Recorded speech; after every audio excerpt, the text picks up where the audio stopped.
Más de 4.000 millones de dólares ha pagado la Iglesia Católica de Estados Unidos en indemnizaciones por demandas de abusos sexuales cometidos por sacerdotes.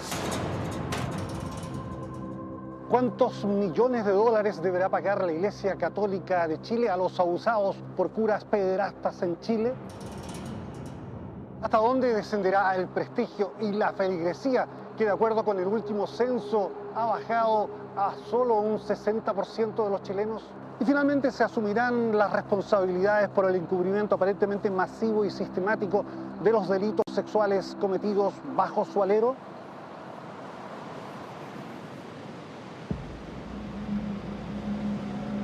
Yo tenía 11 años.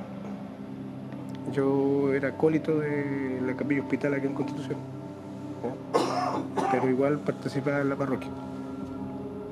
Era el año 1988, 1 de enero, después de Año Nuevo. Y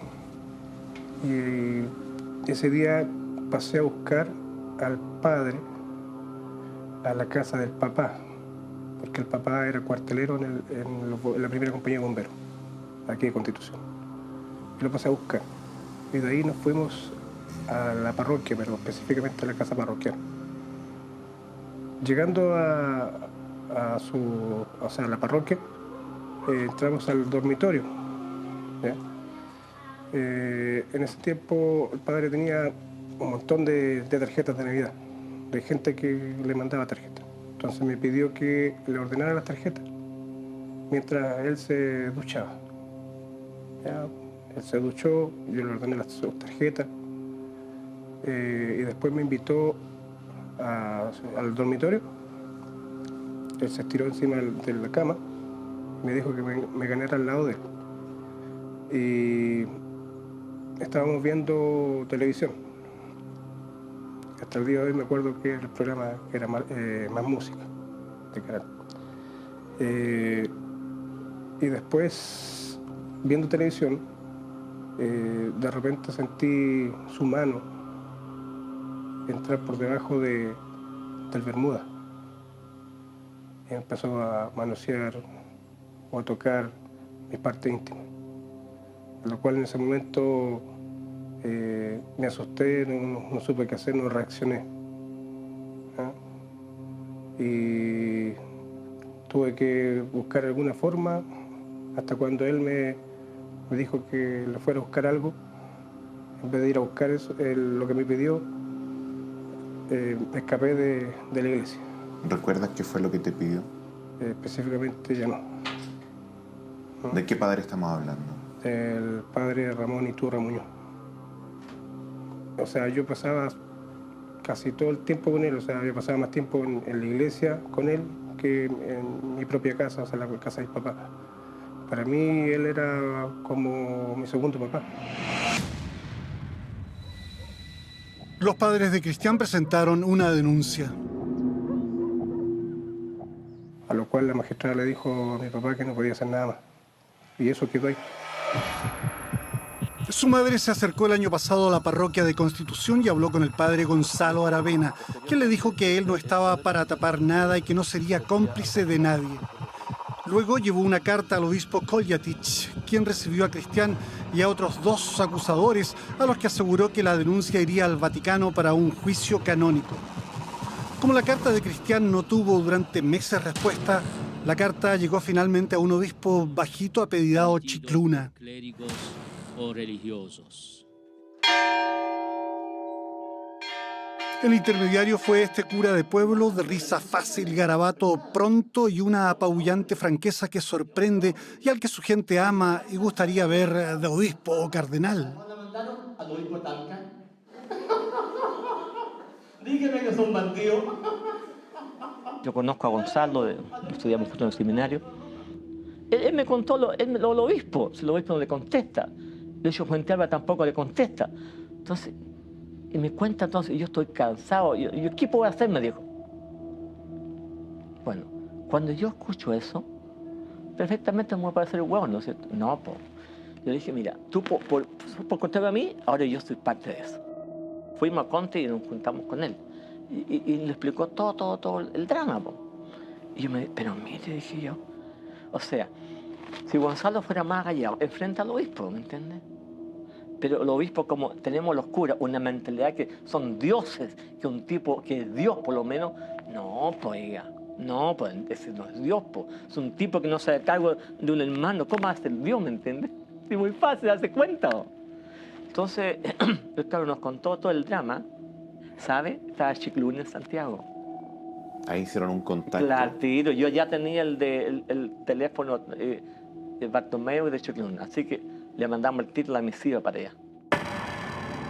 Finalmente este mes Roma ratificó la verosimilitud de las denuncias prohibiendo al presbítero Iturra ejercer públicamente el sacerdocio.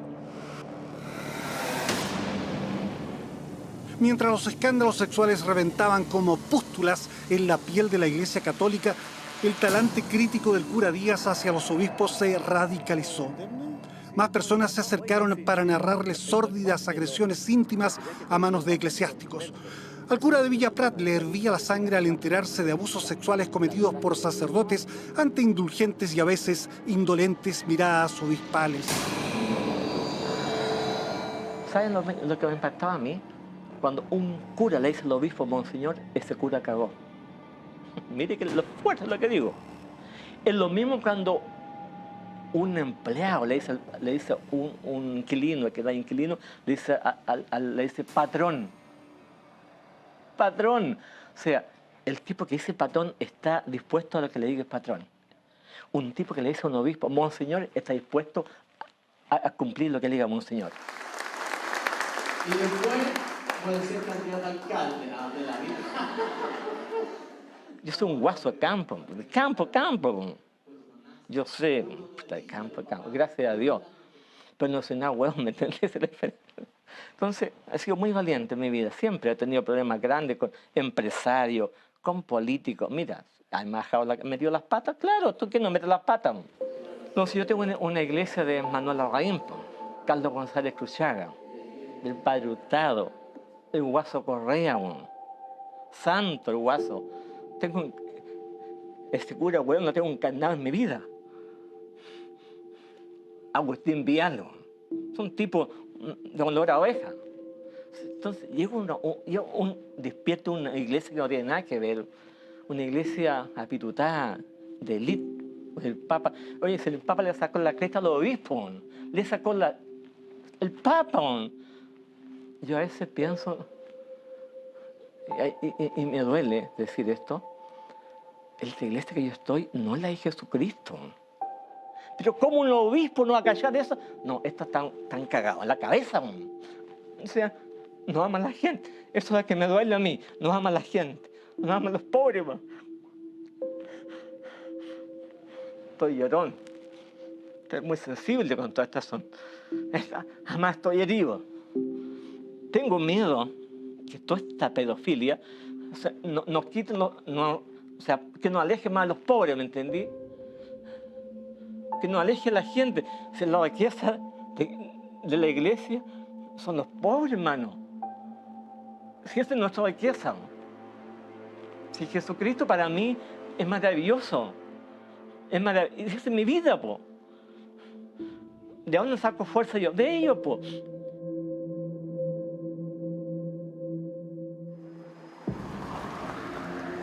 El catolicismo está asociado con la cristianización y la construcción de Chile.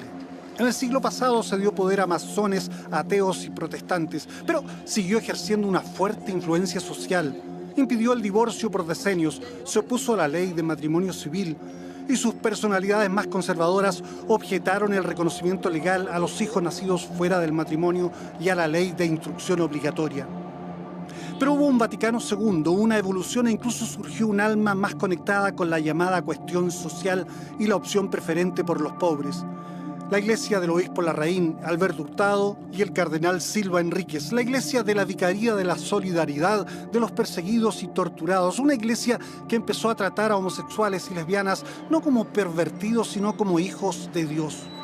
En su seno, sin embargo, incubaba también malas prácticas y condonaba incontrolables pulsiones sexuales de muchos de sus miembros.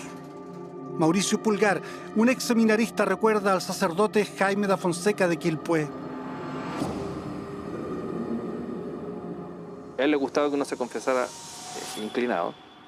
Y si no estaba arrodillado, sentado, y él te tomaba la cabeza, y él, no sé por qué, pero tenía la obsesión de acercar la cabeza de uno a los genitales de él. Y yo siempre hice la cabeza para atrás, y eso a él le molestaba mucho. Entonces llegó un momento que me dijo que, bueno, que si yo no tenía docilidad era porque a lo mejor yo tenía problemas afectivos. Me dijo, mira, debe ser porque tú eres hijo de padres separados. Entonces me empezó a hacer sentir culpable porque, en el fondo me decía, la malicia está en ti. Esa experiencia no impidió que Mauricio siguiera ilusionado con ser sacerdote. Siendo adolescente, fue con otros jóvenes que esperaban entrar al seminario de la Quinta Región a un paseo al Mué. Allí, su guía, el cura Mauro Ojeda, los invitó a meterse desnudos a una piscina. Como los chicos dudaran, el cura les dijo que si no lo hacían era porque tenían problemas sexuales. Si nosotros no nos metíamos a la piscina era porque nosotros teníamos problemas sexuales. Que si nosotros estábamos seguros de nuestra heterosexualidad, teníamos que meternos a la piscina porque eso no quiere decir que éramos unos maricones. Mauricio perseveró y entró al Seminario Pontificio San Rafael de Los Vázquez. Aquí le llamó la atención la efusión, los besos y las caricias entre hombres. Para nosotros era como raro que entre los hombres hubiera tanta afectividad. Y empezó ahí la persecución. Y ahí apareció Gonzalo Duarte, que yo lo conocía porque él era muy asiduo de la parroquia de donde yo venía. Él y Cristian Caro iban mucho para allá. Cristian Caro iba específicamente a ver a Humberto Enrique. Y Gonzalo Duarte iba permanentemente a... Estaba hablando de Duarte, del obispo Duarte. El que ahora es obispo. Estaba hablando también del obispo Cristian Caro. Y de Humberto Enríquez. Bueno, con el tiempo el mismo Humberto Enrique me contó que él había sido la pareja de un cardenal importante de Chile. Y él, de hecho, tiene sus anillos, sus reliquias, tiene todo. ¿De qué cardenal? Dejémoslo ahí nomás. Pero él tiene todas sus cosas. ¿Cardenal vivo o muerto? Muerto ya, muerto. Mauricio acota que en una iglesia que rechazaba la homosexualidad parecía haber una fijación en lo sexual. Y en clases de liturgia, Gonzalo Duarte empezó con la obsesión de que teníamos que hablar con él si nos masturbábamos, y que si tú tenías mucha ansiedad y te masturbabas mucho, entonces tenías que hablarlo con él. Revela que una vez, mientras estaba en la biblioteca, presenció una escena que lo estremeció. 2 mesas más allá estaba Reinaldo Osorio, que hoy día es sacerdote, era seminarista en ese momento, estaba en teología, y él también estaba estudiando. Él estaba tranquilo, yo también. Y Gonzalo Duarte, al parecer, lo andaba buscando. Entró, Reinaldo no se dio cuenta, y el Duarte no se dio cuenta que yo estaba ahí. Y tomó a Reinaldo, le dio vuelta la cara por la fuerza y le dio un tremendo beso en la boca. Y el Reinaldo quedó helado porque el Reinaldo sabía que yo estaba ahí. Y lo quedó mirando con espanto. Y yo, la verdad, que me choqué, agarré mis cosas y volé de ahí. Mauricio empezó a tener conflictos en el seminario porque, dice, le exigían ser más dócil y cariñoso. En un momento le sugirieron hablar con el formador en teología, Santiago Silva. Y él me dijo que en realidad yo era un problema, que yo era lo peor que le podía haber pasado a la iglesia, que lo mejor era que me matara nomás, que desapareciera. ¿Eso lo dijo? Sí, Santiago el actual Silva. obispo Santiago Sí, Silva? Santiago Silva. No me lo puede negar porque me lo dijo en mi cara. Le dijo que se suicidara. Sí, me dijo, mátate. Si tú eres lo peor que le puedo pasar a la iglesia. ¿Qué Entonces, respondió la usted? verdad que yo quedé choqueado porque yo la verdad que teológicamente lo admiraba porque era un tipo que sabía de teología bíblica. Pero Mauricio no se mató y siguió en el seminario con la esperanza de estudiar en la Universidad Católica. El problema es que luego le correspondió trabajar con el cura Humberto Enríquez y ahí se acercó a un verdadero infierno, como veremos más adelante.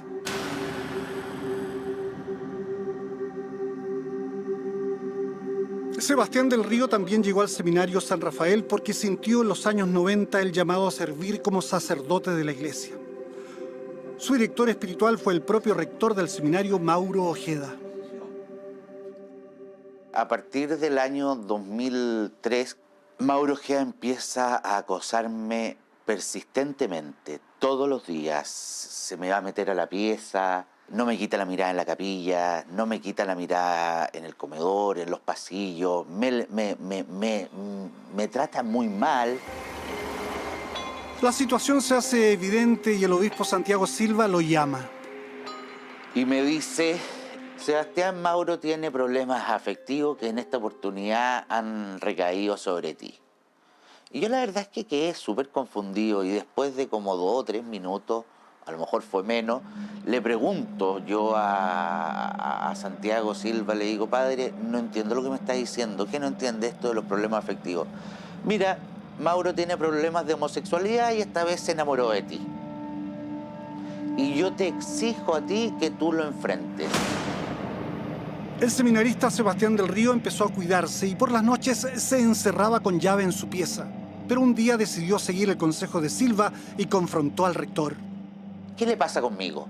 Inmediatamente partió diciéndome, es que yo esperaba que tú fueras más cariñoso conmigo, que te preocuparas de mí, que me hicieras cariño, que me sacaras los zapatos, que estuvieses más tiempo conmigo aquí en mi departamento. Y se me larga a llorar a mares. Y yo en ese momento en que se larga a llorar, yo me mando a cambiar, porque la verdad es que no me dio un sentimiento de rabia muy fuerte. Porque en el fondo cuando un abusador te dice quiero que me hagáis cariño, que me saquéis los zapatos, que te preocupes de mí, en el fondo no hay que ser muy inteligente para darse cuenta que el gallo quería mucho más también. Y que no van conmigo, eso digamos. Tiempo después, Mauro Ojeda deja el seminario. Hoy está a cargo de la mayor parroquia de Casablanca. Intentamos conversar con él. Buenas tardes, soy Santiago Pavlovich, periodista de Informe Especial de Televisión Nacional. Quisiera hablar con el padre Mauro Ojeda. ¿Está ocupado en este momento? ¿Hablo con él o no? No. ¿Usted le puede preguntar si yo pudiera entrevistarlo? No, en este momento no. ¿Perdón? No, el padre Mauro Ojeda no quiere hablar con Informe Especial. Pedimos entrevistar al obispo Santiago Silva, quien nos respondió por email. En lo medular señala que Mauricio Pulgar no se dirigió a mí para informarme sobre una situación de abuso de la que habría sido víctima. Yo no era su encargado de formación y por lo mismo no tenía la tuición sobre él. Mucho menos que le habría dicho que era mejor que desapareciera. Respecto a lo dicho por Sebastián del Río sobre un acoso sexual del rector del seminario, el obispo declara: lo animé a vivir lo que pide el Evangelio sobre la corrección fraterna, es decir, que contando con mi apoyo, conversara con el rector y le planteara lo que percibía. Así lo hizo. Luego me informó que el rector lo había recibido bien y no me volvió a tocar el tema. Finalmente el obispo dice que con este testimonio no busco afirmar que todas las denuncias de los señores Pulgar y del Río carezcan de veracidad y que hay que pasarlas por alto. Gran parte de lo que ellos han dicho ya se ha investigado por la justicia civil y canónica y si hay nuevos antecedentes en estos casos, como en otros, debieran abrirse conforme lo ameritan los hechos. El 2007 se preparaba para ser ordenado sacerdote. Durante un tiempo dice haber acompañado al obispo de Valparaíso como una suerte de secretario y poco después es enviado a Casablanca. En el año 2007 me toca ver en varias oportunidades en la parroquia de Casablanca al presbítero Eduardo Olivares, que había sido procesado y condenado por la justicia civil. Este gallo el 2007 se le ve celebrando misas en Casablanca con la anuencia del obispo. No, eso a mí tengo certeza que el obispo sabía que este cura abusador de menores de hogares del Sename estaba celebrando misas públicamente. En agosto de ese año se reunió con el obispo Duarte, quien le habló de masturbación y sexualidad. El gran tema de Gonzalo Duarte es ese, el pirulín. Da lo mismo si tienes vida espiritual, cómo estás viviendo la Eucaristía, qué tipo de lectura espiritual estás teniendo, si haces lección divina, nada. Lo único en que se centran las conversaciones con Gonzalo Duarte son acerca del pirulín, como le decía él. La peor experiencia de Sebastián habría ocurrido justamente cuando el obispo lo citó en sus habitaciones.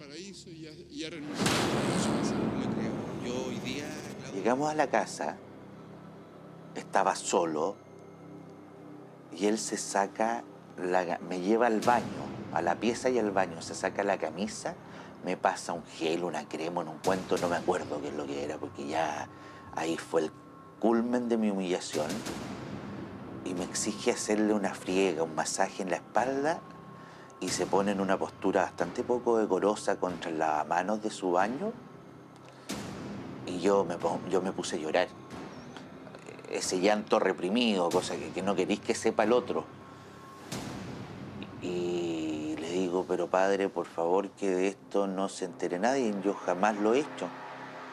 Imagínate tú, Santiago, que estamos hablando en el mismo momento en que estamos hablando de mi futura ordenación diaconal y sacerdotal. En ese momento fue cuando Gonzalo Duarte me exige el masaje, que hoy día lo desvirtúa diciendo que es una canallada de mi parte. Yo estoy contando el hecho. Tratamos de entrevistar al obispo Gonzalo Duarte, cuya renuncia fue aceptada por el Papa.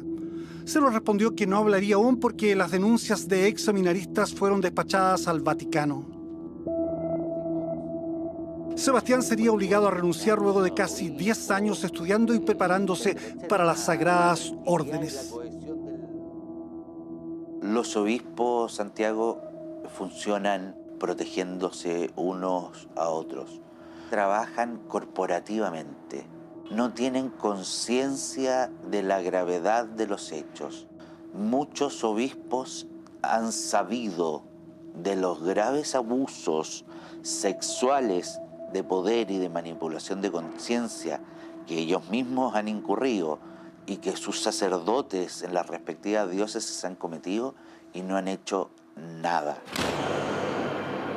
La Iglesia Católica de Chile replicó la estratificación socioeconómica del país. Parroquias y colegios para comunas pudientes, sectores medios y barrios proletarios.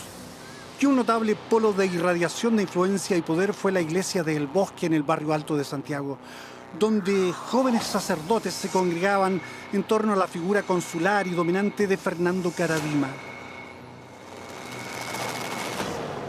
Varios de sus discípulos, entre ellos Horacio Valenzuela, Tomás Koljatich y Juan Barros, se convertirían en obispos.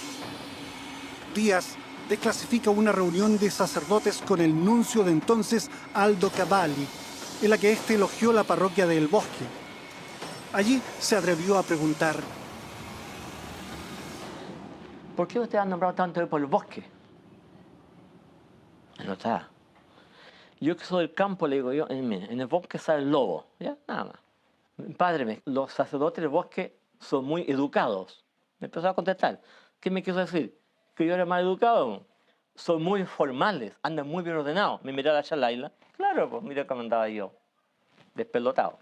Son muy obedientes, muy cumplidores. Los otros padres me dicen, los sacerdotes del bosque son muy idóneos. Y si usted es idóneo, usted va a ser obispo. La carcajada. Entonces, Pablo Lizama, el obispo, coordinaba la reunión de clero, me pusieron el cura idóneo.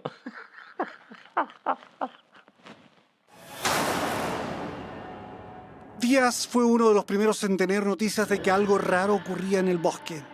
Entre los feligreses que visitaban la costa de Talca estaban los padres de James Hamilton, y con ellos habló y supo de los abusos de Caradima. Dice que en un momento habló con el cardenal Juan Francisco Errázuriz. Porque el Papa no estuvo así, hombre. ¿Por qué quiere destruir la iglesia? Pues dije, ¿qué pasa? Es que no entendía nada. Ya. Mire, no llegamos a nada de acuerdo. Un segundo partido de otra vez. Licantén a Santiago. Oiga, padre, dije yo, mire, quiero que nos juntemos con los chiquillos. Pues, le dije. Me dijo usted que es tan amigo de Jimmy. Me dijo, pregunta al padre, me hace así, ¿por qué me odia tanto? Y después me cuenta ya. Yo me sentí como un huevón, utilizado. Voy y le digo yo, mire lo que voy a decir, no sé qué va a pasar con esto. Mire, padre, le dije yo. Llegó una señora pasada a la parroquia, no es de allá, angustiada de que un cura de Santiago violó a su hijo.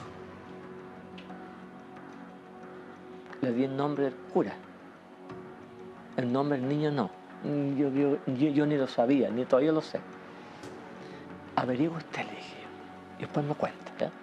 ¿Quedamos en eso? Quedamos en eso. Hasta el día de hoy, pues, nunca me llamó. Después supe que el cura fue castigado. ¿Se da cuenta?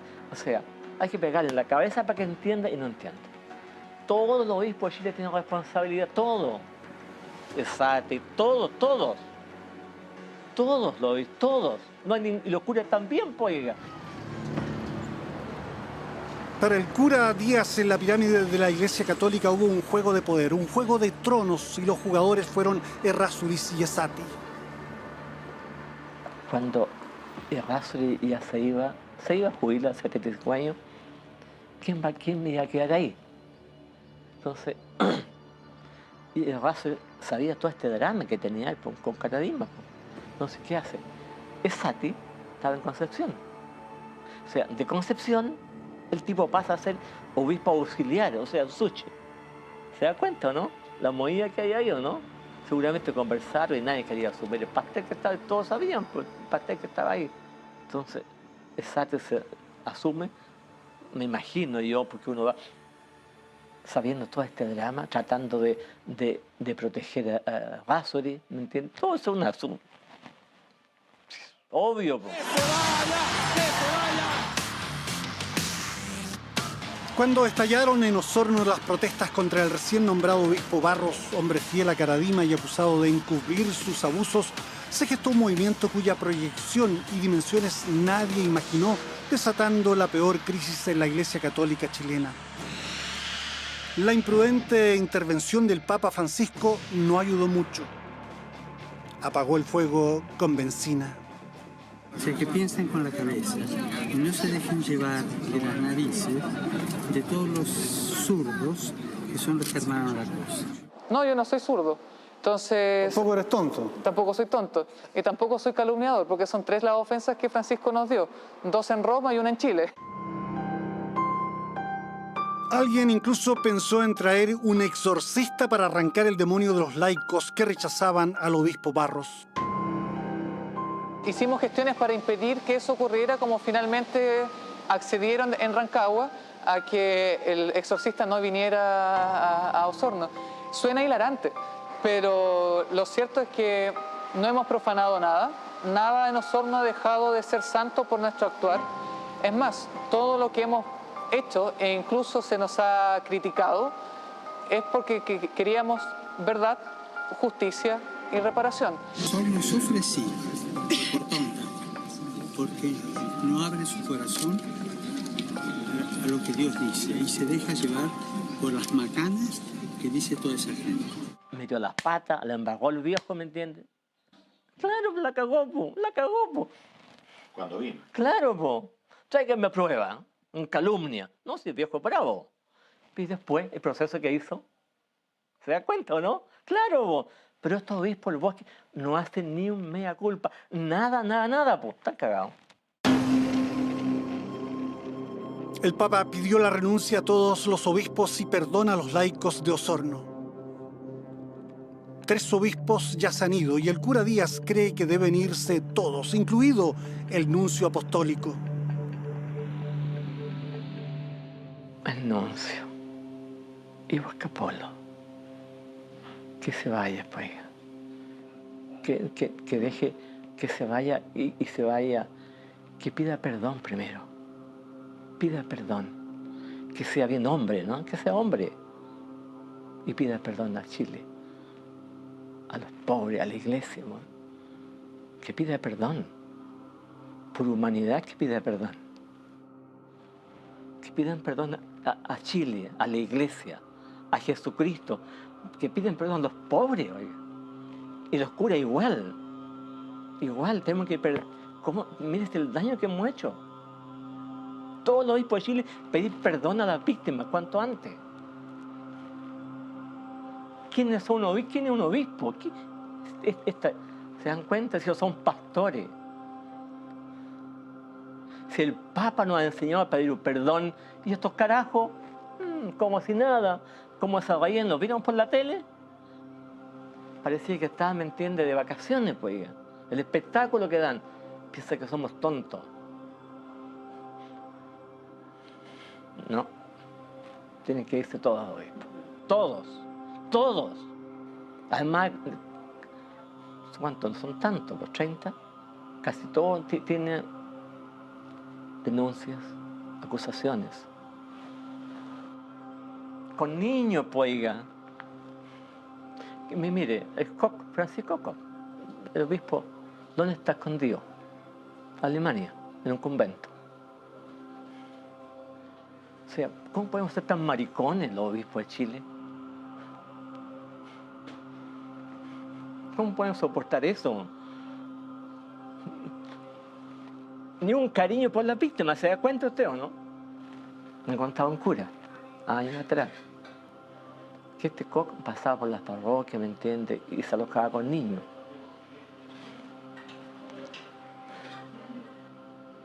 Entonces, nadie se da cuenta, porque el obispo es un dios, oiga. Hay que sacarle toda esta lecera que usa, gorro, la tontera, po. Eso viene del tiempo de los reyes, ¿me entiende? Báculo. Lo acaecido en Chile y el descabezamiento de la jerarquía católica ha sido noticia mundial todavía en desarrollo. La ONG norteamericana Bishop Accountability publicó una lista de casi 100 religiosos chilenos y curas extranjeros que pasaron por Chile denunciados por abusos contra menores.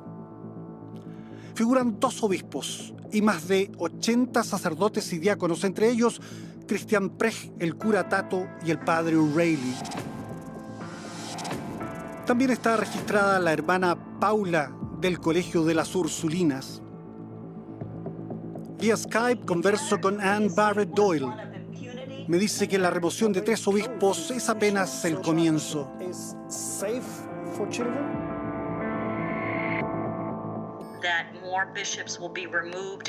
Más obispos serán removidos en los próximos días, y esto podría implicar una significativa limpieza de la iglesia chilena.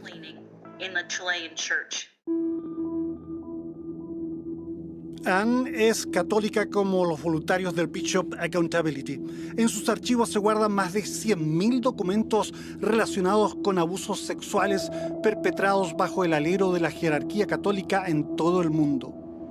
Le pregunto si la iglesia es un lugar seguro para los niños chilenos.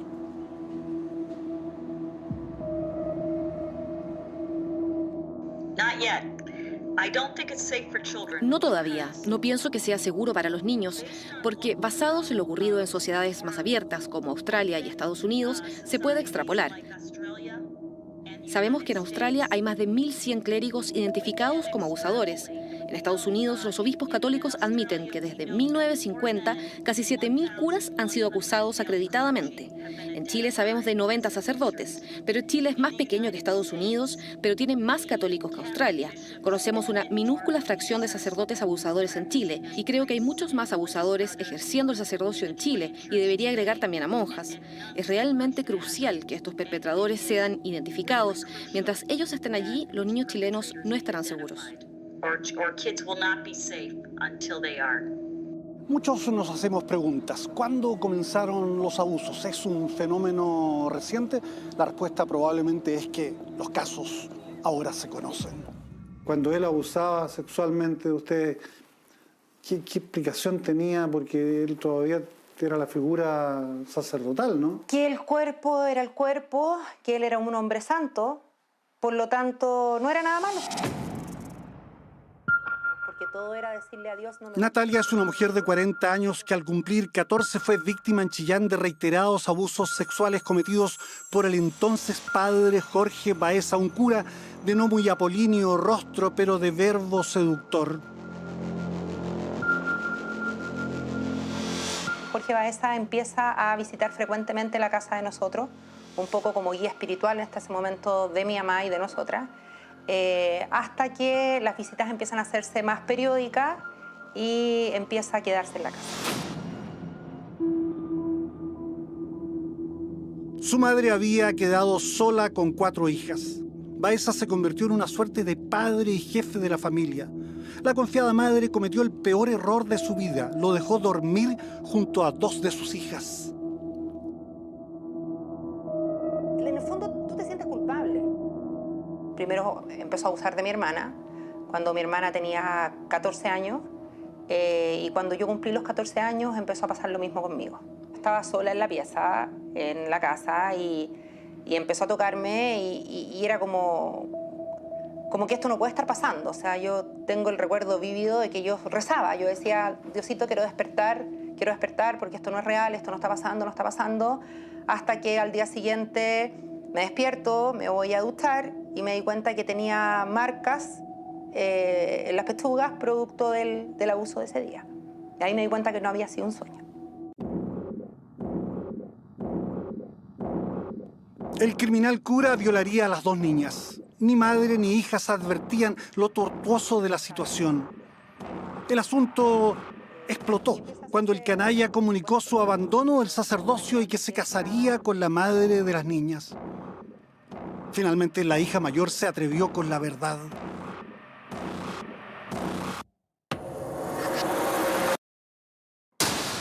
Mi mamá casi se muere y partió al tiro a hablar conmigo y me dice, Nata, quiero saber qué pasa contigo. Bueno, y aproveché obviamente de sacar todo al tiro y decirle que conmigo había pasado exactamente lo mismo. Cuando nosotros lo denunciamos el año 2008 a la justicia en Chillán, él le tomaron declaraciones y él reconoce en la declaración que el obispo sí sabía que cuando supo de sus andanzas le pidió que abandonara el sacerdocio. O sea, en vez de ir a la justicia, de denunciar, de por último poner a mi familia sobre aviso, le dice, aquí no puedes seguir, y lo echa. Natalia oculta su rostro para no afectar más a su familia. Por ella se presentaría sin tapujos para desvelar la perversidad de Baeza. Su familia está de pie. Ella es una sobreviviente. Se convirtió en doctora, pero confiesa que las huellas del abuso sexual son atroces y duraderas. Ella y su hermana hasta hoy se mantienen solteras. La última vez que yo fui a misa, porque tenía ganas de estar cerca de Dios de alguna manera, sigo siendo creyente, sigo rezando, fue hace poco tiempo cuando el Papa dijo que los osorninos eran zurdos y tontos. Esa fue la última vez que yo fui a misa. ¿Cómo estamos, señor? Muy bien. Hemos venido a pedir perdón en su nombre. Los enviados papales Chicluna y Bertomeu fueron a Osorno. Trataron de sanar las heridas de una dividida feligresía. Visitaron populares parroquias y dialogaron con la gente. Tanto quienes defendieron a Barros como quienes pedían su salida querían saber el motivo de la exoneración del prelado formado por Caradima. Se quedaron todos con las dudas. Entre los que escuchábamos a Chicluna estaba Felipe Carrasco, un guía de pesca que en su bolsa traía documentación referida a abusos sexuales cometidos en Aysén y que entregó después a Chicluna. Tenemos información ilimitada, tenemos testigos, tenemos toda la gente que está a disposición de ayudar a la Iglesia Católica porque el abuso sexual infantil es un tema que es transversal. Lo que vine a entregarle ahora a Monseñor Chicluna fueron testimonios de víctimas, causas que no se pudieron seguir a cabo por una mala gestión tanto de fiscalía como de abogados allá. Aysén es una de las regiones con más abusos sexuales de menores. 400 casos en 5 años en una población de unos 130.000 habitantes. Felipe menciona que hay al menos 9 casos de agresiones sexuales perpetradas por eclesiásticos o por personal de la iglesia. El obispo Infanti declaró en Televisión Nacional: ¿Ha recibido usted acusaciones, denuncias en su territorio de abusos sexuales? ¿De sacerdotes? Sí. No. Nunca. No.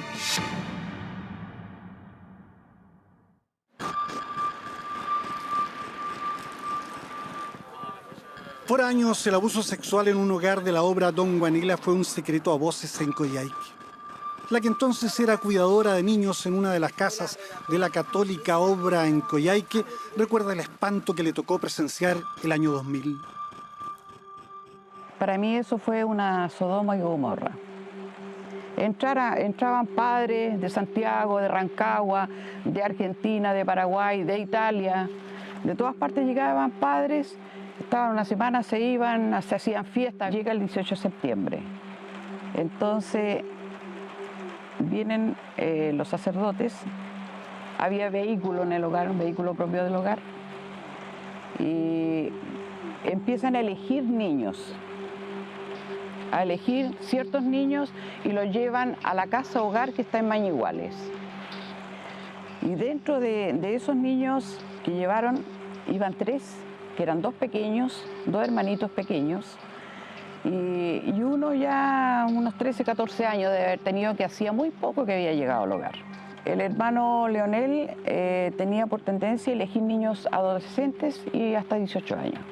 Y el hermano Víctor elegía a todos los que eran más chiquititos, que tenía 5 años, 7 años, 8 años, los que eran más chiquititos y más manejables. Cuando ellos regresan, los 2 chiquititos entran llorando. Y me dice, tía, por favor, ayúdeme, por favor, por favor. Tía, me dice, ocurrió algo tan feo, me dice Mañiguales, pero tan feo, me dice que... Pero lloraba, el niño estaba atacado. Pero cuéntame, hijo, que empieza a contarme. Y me dice que se hizo fiesta hasta altas horas de la madrugada los 3 días, que él no pudo dormir, que después se pelearon entre ellos, o sea, no entre los niños, sino que entre los sacerdotes, estaban alcohólicos, andaban condones esparramados por todas partes. Pero lo que yo no sabía era que los 2 chiquititos, en sus manitos traían los condones y me los pasan. Los 2 chiquititos, desesperados, llorando. Les pregunto qué les pasa, no me quisieron decir nada, nada, nada. En esto aparecen los hermanos, ¿cierto? El Leonel con el Víctor, y aparecen, entran en forma matonesca, le arrebatan los condones, se los llevan y queda la escoba. La señora Cerda le cuenta lo sucedido al superior llamado Francisco, quien la rechaza duramente. Por los pasillos del hogar, y con un escollón, y me dice, fuera de aquí, víbora, fuera de aquí, víbora, me decía, víbora. Muy importante. La señora dice que no estaba dispuesta a hacer la vista gorda y que denunciaría el hecho y pidió que la echaran. No quisieron porque a ellos le era más fácil tenerme cerca para saber los pasos que yo estaba siguiendo. Elizabeth Cerda señala que cuando estaban viendo cassette de películas en un televisor junto a niños aparecieron imágenes de contenido pornográfico. Y empezamos a ver, y eran filmaciones de los sacerdotes cuando entre ellos estaban teniendo relaciones sexuales y también con algunos niños.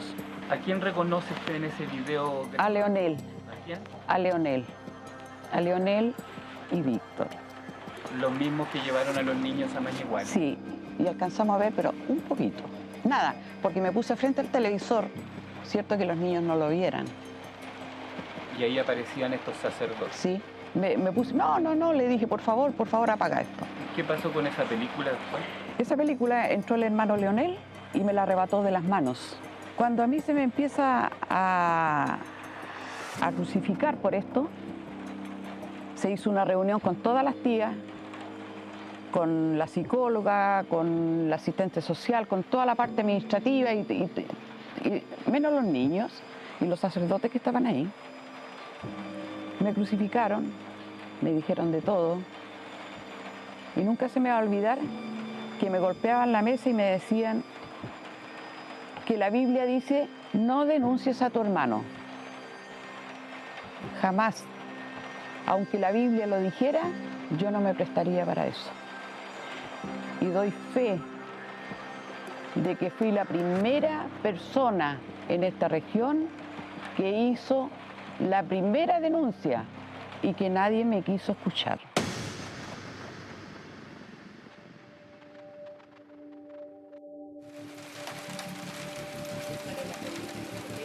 Como si fuera poco, la señora Cerda narra una escena que hasta ahora le cuesta describir con palabras.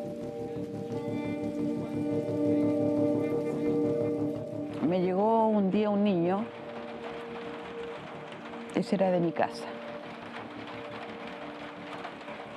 Es que no hay cómo decirlo porque es tan feo. Me llamaban por si todos, mándeme el niño tanto, lo necesita la tía Martita, le decían a la Marta Estrada, o la psicóloga. Y el niño llegó llorando en la tarde, al atardecer. Tía, por favor, socórrame, por favor, socorro, tía, ayúdeme. Y El Víctor, el weón del Víctor, pucha, pero me da cosa decirlo, que el Víctor me quiere enterrar el pico. Por favor, ayúdeme. Y de atrás venía el hermano Víctor. ¿Por qué te arrancaste? Y se lo llevó de una oreja. Tía, por favor. Así que yo se lo quité. De las manos se lo quité. Así como esa situación, llegaban niños a altas horas de la noche, a la 1, a las 2 de la mañana, corriendo, por favor, golpeando la puerta, entrando. Yo les tenía la puerta abierta prácticamente. Sé que tenía 8 años y fue en ese momento donde yo sufrí el primer abuso, que no fue simplemente un abuso, fue directamente una violación por un interno. Y eso no lo podía, no tenía la capacidad de ponderar eso, de decir, mira, esto es extremadamente malo o esto es parte del sistema. Luis Hernández tiene hoy 43 años. Pudo estudiar en la universidad y ahora es un profesional. Pero debe lidiar con los estigmas espirituales que le dejó su paso por la obra Don Guanela, que atendía a niños del Sename. Yo fui víctima de abusos sexuales en la obra Don Guanela. Fui víctima de la violación de un interno, de un religioso y de ocasiones y abusos sexuales de un sacerdote. No me puedo explicar que en un hogar de niños, donde tú entras por protección a cargo del Estado de Chile, donde quedas a cargo de la gente que profesa la fe cristiana, la fe católica, que hace votos para respetar a Jesús, para respetar la Biblia, no me puede entrar en la cabeza que ahí me ocurrió lo que me ocurrió. Luis aprendió a defenderse de un colombiano, un hermano y abusador empedernido llamado Javier Hoyos. Yo me defendí físicamente, peleé con este gallo y recuerdo que llegó el cura Antonio Ostinelli, que era el ecónomo en ese momento, que tuvo una actitud de golpear a este gallo, de sacar, digamos, que no podía entender esta aberración tan grande. Pero el cura director, el sacerdote, el Gotardi, lo protegió, lo puso en un vehículo, un pasaje de avión y lo mandó para afuera.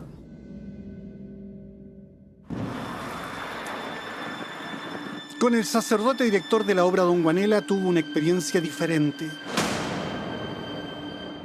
La práctica de él era mucho más sutil. Yo era un cabro más grande en ese minuto. Tenía habitación solo.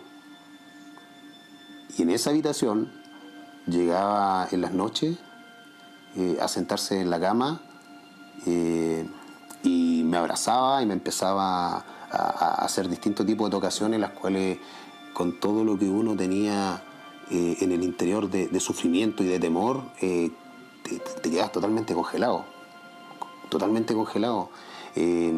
A veces el tipo mostraba mucha bondad en su actuar, entonces tú te confundías. O sea, oye, pero ¿será verdad que este tipo tiene malas intenciones o será solamente que me tiene cariño? O sea, todas estas distorsiones que se te pasan por la mente. Esta ex cuidadora de niños dice que fue al Sename y no le creyeron. Después me fui con el obispo. Y ese día, cuando estaba en TVN, yo vi el reportaje del informante y me dio mucha rabia, mucha impotencia, lo mentiroso, cómo una persona puede ser tan farsante. De decir, porque él dice de que de ahí se hicieron denuncias laborales con él. Yo fui la persona que fui a hablar con él, y le dije todo lo que estaba sucediendo dentro del hogar, y que yo iba a salir con mi denuncia fuera de la región si no me querían escuchar. Entonces él me quedó mirando y me dijo que él no podía hacer nada. Hernández también tiene rabia acumulada contra el obispo y no duda en interpelarlo. Yo le preguntaría al obispo, ¿qué haría Cristo en tu lugar? ¿Qué habría hecho Jesús en tu lugar? Y esa respuesta es la que tendrás que entregarle algún día a Dios. 4 religiosos abusadores fueron investigados sin consecuencias gravosas para ellos. Uno está en España, otro en Argentina, un tercero en Rancagua y el cuarto falleció. Felipe cree que el obispo Infanti pudo hacer más. Conversé con él en más de 3-4 oportunidades, entregándole cartas, pidiéndole que él tome conciencia de lo que estaba pasando tanto en la obra de Don Guanela. Él sabía perfectamente lo que pasó.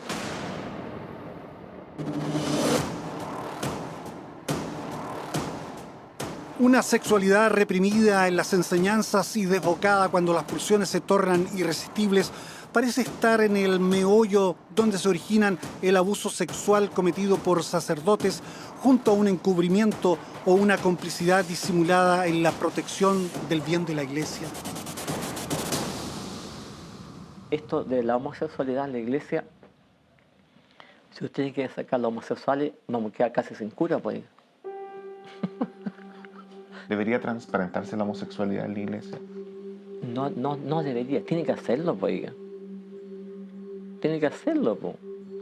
Como dijo el Papa, esto le dijo este Papa, si Dios te hizo así, Dios te ama así, pues. Si son personas, pues. Es que nuestra cultura es muy complicada, ¿se fija usted?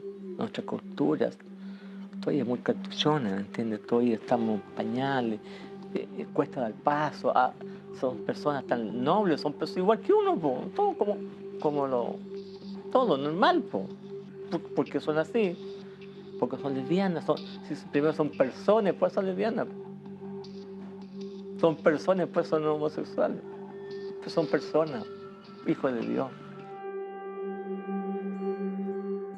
¿Cuántas desviaciones se generan en los mismos seminarios en los que no siempre parece haber existido tolerancia cero frente a determinadas conductas sexuales abusivas? Un día se me hace muy tarde y habían las micros hasta cierta hora de San Felipe hacia la quinta región de Costa y me dice que me quede, yo le digo que no, entonces él me hace un sándwich y me pasa un vaso de bebida, me dice, toma, cómetelo, y empecé a sentir mal, entonces me dice, no, te tienes que quedar. Entonces puse un colchón al lado de la cama de él, yo me acosté como pude y me empecé a despertar porque sentí un movimiento, un jadeo y bueno, era él que estaba cometiendo un abuso sexual. ¿Te estaba violando? Me estaba violando, sí. Yo traté de moverme, no pude mover las manos. Entonces, cuando empecé como a mover la mano derecha, creo, él me tomó la mano y me dijo que me quedara tranquilo, que no estaba pasando nada, que estaba todo bien, que ahora yo estoy en su círculo y que mi carrera iba a ascender, que podía llegar hasta donde yo quisiera. Y la verdad que como no me podía mover y yo tenía la fuerza como para haberlo movido, me empecé a desesperar. Y la verdad que seguí somnoliento y cuando él ya paró, insiste con el tema de que no ha pasado nada, que después tengo que hablar con un cura para que me confiese con él, porque esto no es nada malo, que esto pasa siempre, que ahora yo tengo las puertas abiertas donde yo quiera, y abre un cajón donde hay harta plata y me dice que esa plata es para mí. Y yo la verdad que como no me podía mover, estaba muy desesperado. Y apenas ya empezó a salir el sol, y empecé a mover mi pierna, mis manos y a mover la cabeza. Agarré la ropa donde pude y me fui. Y no hablé con él. ¿Tú te diste cuenta ahí que él te había drogado? ¿O qué? Es que en ese momento uno no piensa. Porque Humberto era para mí como el ideal. O sea, no podía haber un cura que fuera mejor con la gente, que fuera una persona intelectual, no un papanatas como eran muchos curas que eran súper ignorantes, teológicamente hablando. Y que por su ignorancia enseñaban cosas que no tenían que estar enseñando, porque enseñaban cosas que no tenían nada que ver con la teología de la gente.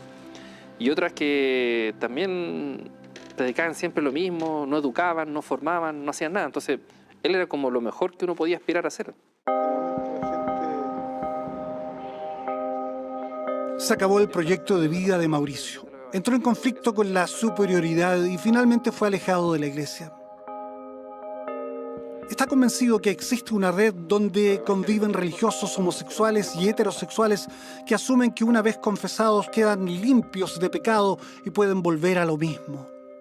Años después, Mauricio, ya casado y padre de un hijo, volvió a hablar con el cura Enríquez. Grabó la conversación y este es un extracto. Humberto, tú me ultrajaste, tú eso no lo debías haber hecho. Sí, no, si y tú sabes que yo confío en ti, para mí tú eras el ideal de sacerdote que yo quería ser. No, si sé, Mauricio, y lo lamento mucho. Si pudiera ayudarte a salir adelante, haría todo lo posible para ayudarte a salir adelante. Humberto, yo te admiraba, ¿cachai? Para mí tú eras un ejemplo de sacerdote. ¿Cómo pudiste haber hecho eso, cachai o no? Me cagaste para todo el resto de mi vida. Que me metas preso, weón. Que me cagaste, weón. Entonces no se lo puede volver a hacer a ninguna persona, weón. Si yo nunca se lo he hecho a nadie. No, Humberto, si me lo hiciste a mí, quiere decir que tú se lo tienes que haber hecho a otra persona. No es así. Yo no creo que la solución sea destruirme a mí ahora. ¿Y quién va a reparar lo que a mí me hicieron? Pero igual tengo que tenderte la mano como amigo, igual te considero mi amigo. Que uno no puede hacerle eso a un amigo, menos a alguien que yo veo que está tonto, porque es demasiado inocente. No sé que me equivoqué, Mauricio. Yo fui estúpido, ¿verdad? ¿Quién va a reparar lo que me hiciste por dentro?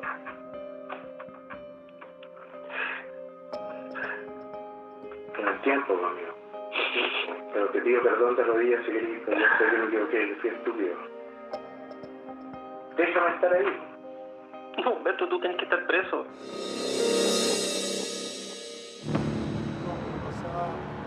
En 2012, Mauricio Pulgar hizo la denuncia canónica.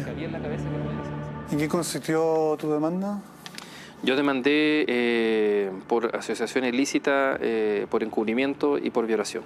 ¿A quiénes? Están varios sacerdotes involucrados de los que yo te relaté, pero lamentablemente el delito estaba prescrito. Entonces la jueza determinó que... ¿Pero también mencionaste a Duarte? Sí, por supuesto, por supuesto.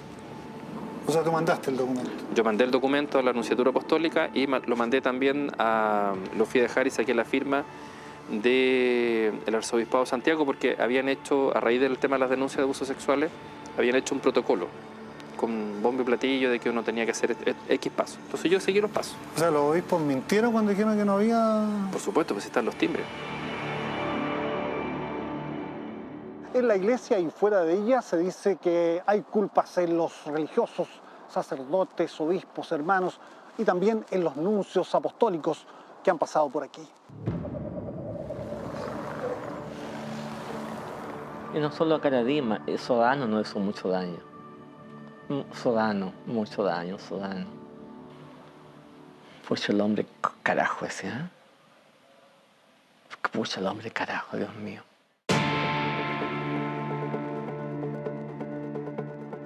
El artículo 1717 del Código Canónico sanciona que en una investigación hay que evitar poner en peligro la buena fama de alguien. Ann Barrett dice que la ley canónica permite mantener como sacerdotes a abusadores arrepentidos y que prometen no volver a ser motivo de escándalo. Vimos esto con el cardenal Esati y Christian Prech.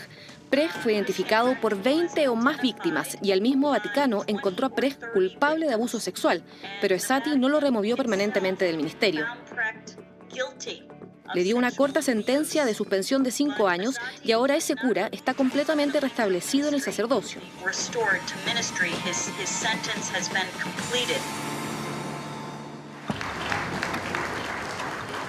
El cura Díaz recuerda una reunión con Jaime Coiro, vocero de la Iglesia Católica, que vino a Talca a hablar sobre pedofilia. Sentado junto al obispo Valenzuela, Díaz preguntó: ¿qué se hace con una persona que miente, le dije yo? Una persona que descalifica a las víctimas. Y una persona que está al lado mío, está el obispo al lado mío. ¿Qué se hace con él? Casi se muere el hombre, pues. ¿Se da cuenta, no? No me explicó, pues ahí se acabó hasta ahí nomás llegamos. Lo que resulta increíble es que después de 15, 16 años de revelaciones, el Vaticano aún no tenga un método sistemático de investigar y remover a obispos que han encubierto abusos sexuales.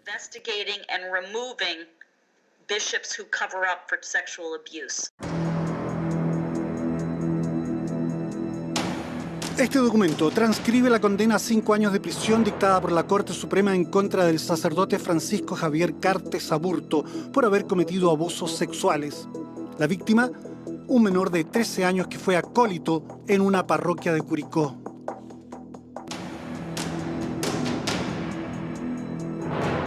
Fue mi profesor de religión en el colegio. Entonces, en los hermanos maristas, el colegio marista de Curicó. Entonces hubo una cercanía, obviamente, lo veía en el colegio, lo veía en la iglesia. Después, por algún motivo, el colegio obviamente se enteró de la separación de mis papás.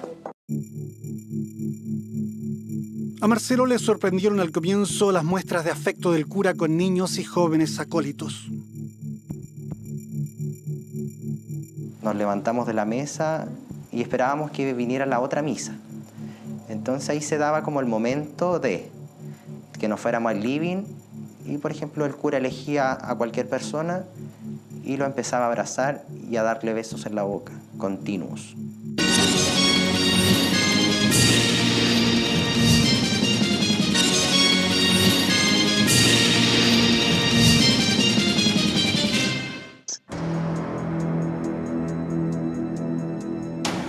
Este documento transcribe la condena a 5 años de prisión dictada por la Corte Suprema en contra del sacerdote Francisco Javier Cartes Aburto por haber cometido abusos sexuales. La víctima, un menor de 13 años que fue acólito en una parroquia de Curicó.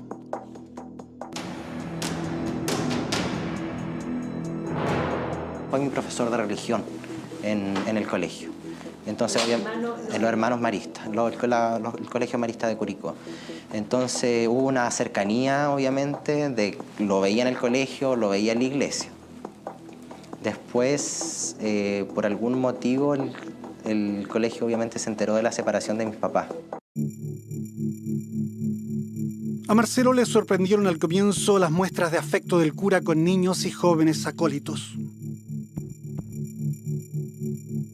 Nos levantamos de la mesa y esperábamos que viniera la otra misa. Entonces ahí se daba como el momento de que nos fuéramos al living y, por ejemplo, el cura elegía a cualquier persona y lo empezaba a abrazar y a darle besos en la boca, continuos. A nadie parecían sorprender estas caricias que incluso las hacía en presencia de los padres de los niños. Marcelo también fue besado y recuerda su primera vez. Más allá de su fuerza mental que él imponía sobre mí, tenía fuerza física. Entonces me abrazó, obviamente él era mucho más alto que yo en ese momento, y me tomó mi cara y me comenzó a dar besos. Para mí en su momento, claro, yo dije, ¿qué está pasando acá? Pero a la vez también lo vi normal, porque lo veía que lo hacía con los demás chicos. Y para ellos no era tema. Después ya, claro, era el beso y el toqueteo en el poto. Antes de irte te daba tu palma en el poto. A la pasada.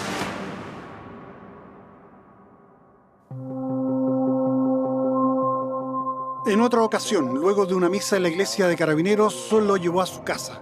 Fue una primera aproximación genital. Nos sentamos en un sillón y me empezó a abrazar con esa misma fuerza que lo hizo la primera vez, a besar en la boca, y con una de sus manos tomó mi mano y se la llevó hasta su pene, donde se produjo de parte de él una erección. Yo creo que para él fue lamentablemente que sonara su celular, porque hasta ahí se cortó todo. Se iba a hacer cargo de mí en el colegio, se iba a preocupar de mis notas. Marcelo cuenta que el cura Cartes trataba de hablarle a veces como un padre, insinuándole que su progenitor biológico y separado de su madre era una mala persona. La ruptura se produjo cuando, junto a 3 adolescentes acólitos, fue a su casa.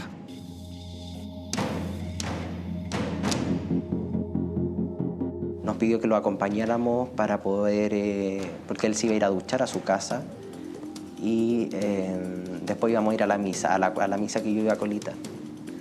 Entonces, estos 3 chicos se quedan en el comedor. Y en un momento, en un lapsus dado, él me llama a su pieza, donde lo veo desnudo masturbándose y mirando. Y me pide que por favor le pase un perfume. El tema central ahí era que yo llegara a él estando desnudo. ¿Él está acostado? Acostado en su cama. Me agarra el brazo como para poder acercarme hacia él. Ni siquiera, o sea, obviamente con la puerta abierta, a mi juicio, obviamente como descaradamente, sin importarle que los otros chicos vieran. Entonces ahí es donde yo caigo en la duda, que por ejemplo, si a él le daba lo mismo, era porque a lo mejor con ellos pasaba lo mismo. Le paso el perfume y encuentro que ahí fue como la primera vez que yo forcejeé, de que dije, no me la puede ganar. Y me retiro. Lo esperé, de ahí no volví a entrar. En todo este lapso, estos chicos no se dieron cuenta de lo que pasó.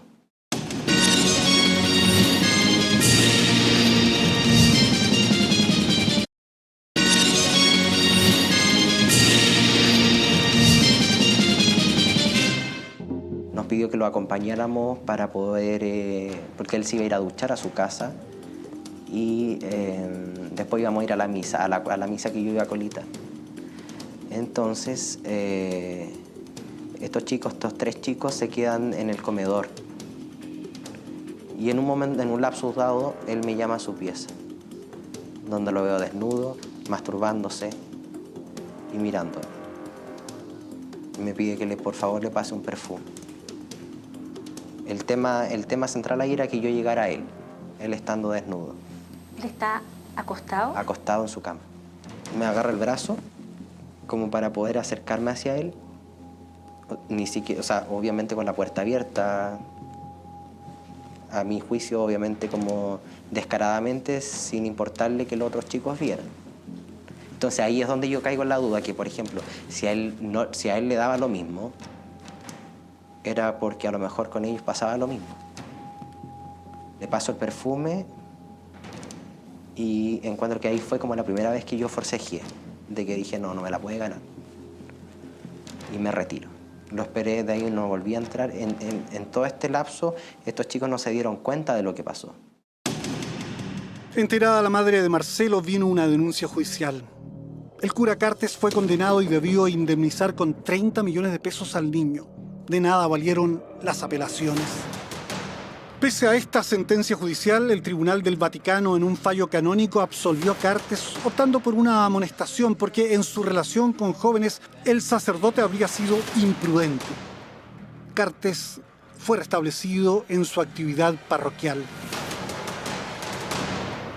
Yo sigo insistiendo que soy inocente, sigo insistiendo que no he hecho absolutamente nada.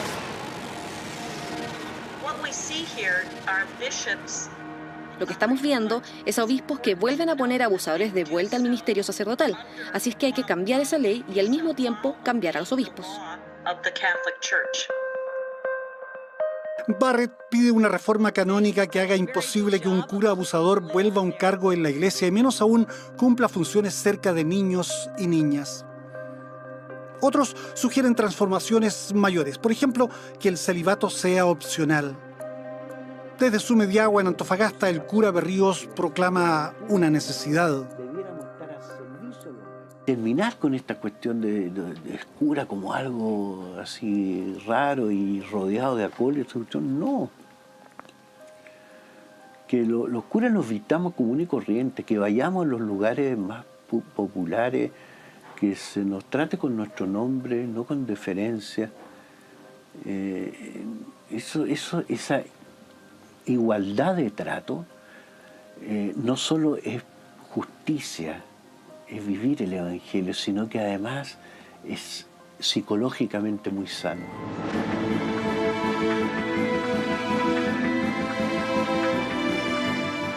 Y tal vez sería muy importante que todos los obispos, los viejos y los nuevos, nunca encubran abusos sexuales contra nuestros niños. Basta ya.